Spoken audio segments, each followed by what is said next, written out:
Fala galera, tudo bem com vocês aí? Hoje nós vamos estudar um pouquinho aí do fundo imobiliário HCTR11, fundo imobiliário de papel.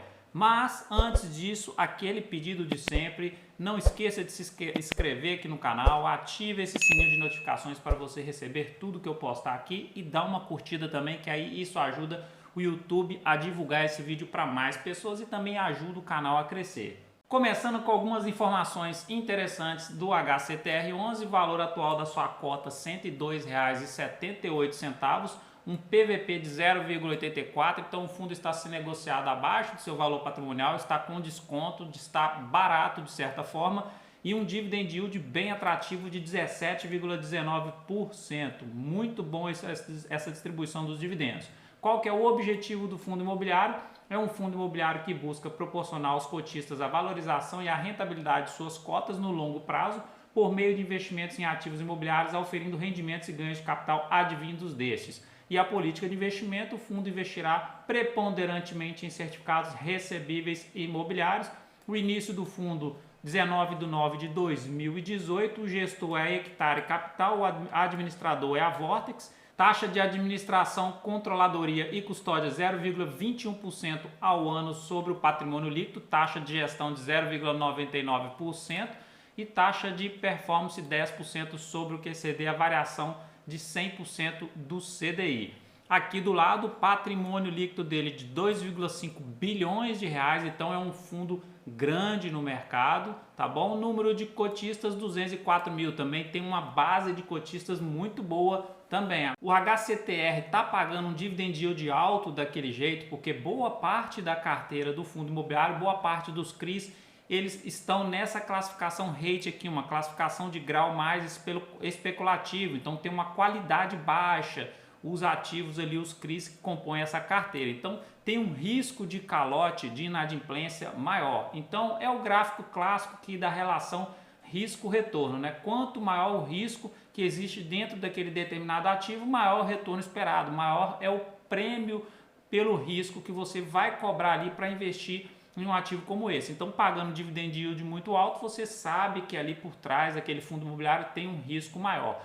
Um exemplo que a gente pode dar aqui, o MXRF11, o fundo de papel também, mas paga próximo dos seus 11%. E a carteira do MX, se você olhar ela detalhadamente, ela está mais aqui, ó.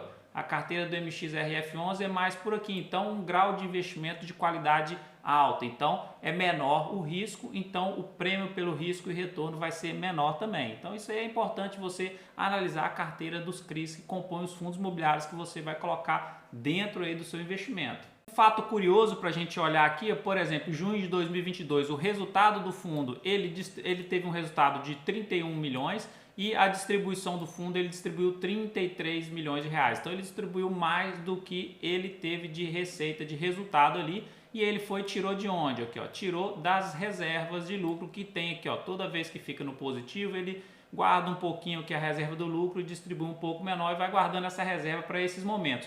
E em setembro agora aconteceu isso. Então ele teve um resultado bem abaixo aqui, ó, 16 milhões, tirou 7 milhões e meio da reserva de lucro para poder distribuir 24 milhões, que seria um dividend yield mensal de 0,91%.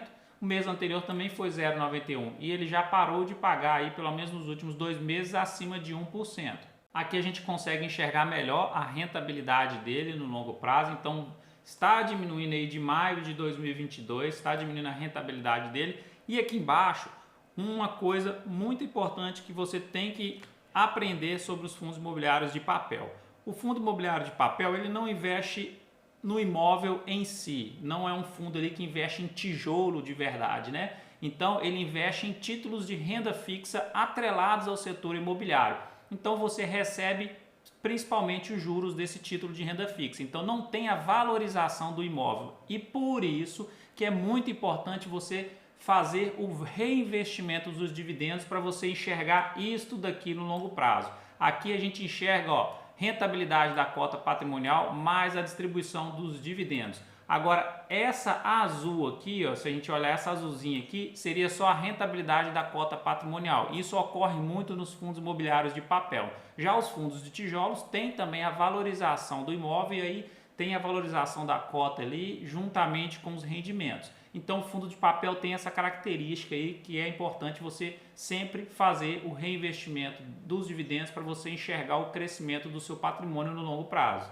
Tipos de ativos que compõem a carteira do fundo hoje: 78 CRIs pulverizados, 11 CRIs corporativos e 8 fundos imobiliários. Então é uma carteira extremamente diversificada. Quais são os tipos de ativo? Então temos 76% em CRIs, 22% em fundo imobiliário e 1,1% está em caixa. Aqui do lado, os tipos de cotas que a gente tem: temos as cotas sênior 55,6%, subordinada 30,1%, cota única 11,1% e mezanino 3,2%, indexador a maior parte, 90,9%, está indexado ao IPCA. Agora, dando uma passada na sua análise gráfica, o que a gente tem de interessante no atual momento? A gente pode comparar ele com o IFIX para a gente ver a rentabilidade dele. Ele começou a ser negociado em 2019, a rentabilidade muito maior do que a do IFIX. O IFIX entregou uma rentabilidade de 14% nesse período, de 2019 até 2022. Já o HCTR entregou uma rentabilidade de 134%, bem interessante. Agora, se a gente olhar aqui a tendência dele, atualmente ele está numa lateralização. Vou colocar o retângulo aqui para você visualizar melhor. Então o mercado está indeciso depois dessa alta expressiva que ele teve aqui, se ele vai continuar a alta ou se vai entrar numa correção. Coisa importante que a gente tem que observar aqui seria isso aqui, ó. Ele não pode perder esse suporte aqui, né, que ele está respeitando nesse período aqui de lateralização. Se ele perder esse suporte e ocorrer um cruzamento aqui de médias móveis, a de curto período cruzar para baixo da de longo período e elas estão bem próximas, aí pode sinalizar sim uma tendência de baixa, pelo menos ali no curto prazo. Olhando o MACD dele, indicador de reversão de tendência de forma antecipada, não, o MACD está lá embaixo, está bem tranquilo lá nos extremos. Eu acho que aqui ele está mais pegando fôlego para continuar a sua tendência, né? É certeza isso? Claro que não, a gente tem que esperar e observar, mas o MACD, quando está bem no alto, assim, nos extremos, aí é um sinal que pode sim entrar uma tendência de baixo, igual ele quando cruzou aqui, ele deu essa mini tendência aqui, mas ele está lateralizado e segurando muito bem e fez o MACD voltar a níveis normais. E o índice de força relativa, vamos ver a força interna do papel para ver como que está atualmente. A força vendedora está mais forte do que a compradora, mas está quase em equilíbrio. Então, o que eu acho sobre a HCTR11 graficamente falando? Ele está lateralizado. Se ele romper essa parte de cima do retângulo aqui, do canal de lateralização, se romper os próximos aos R$111, R$112, ocorrer esse rompimento aqui para cima, pode ser que ele continue essa tendência de alta dele. Então são dois pontos que você tem que observar: a parte de cima do canal rompendo para cima, beleza, vai continuar a tendência; rompendo para baixo, vai entrar numa tendência de baixa para corrigir essa alta que ele teve aí nos últimos 2 anos. Parte fundamentalista, é um fundo imobiliário muito bem diversificado, uma carteira gigantesca de CRIs, e também está pagando um dividend yield muito atrativo, mas você tem que entender que a carteira dos CRIs dele, a gente viu lá que tem uma classificação rate mais especulativa. Então o risco é maior, por isso que o prêmio pelo risco ali também é maior. Pode colocar ele dentro da carteira? Claro que pode. Você, desde que cria uma carteira bem diversificada, uma porcentagem pequena de um fundo imobiliário dentro da carteira, se der um problema dele, não afeta tanto a sua carteira de investimento. Por isso que é importante a diversificação.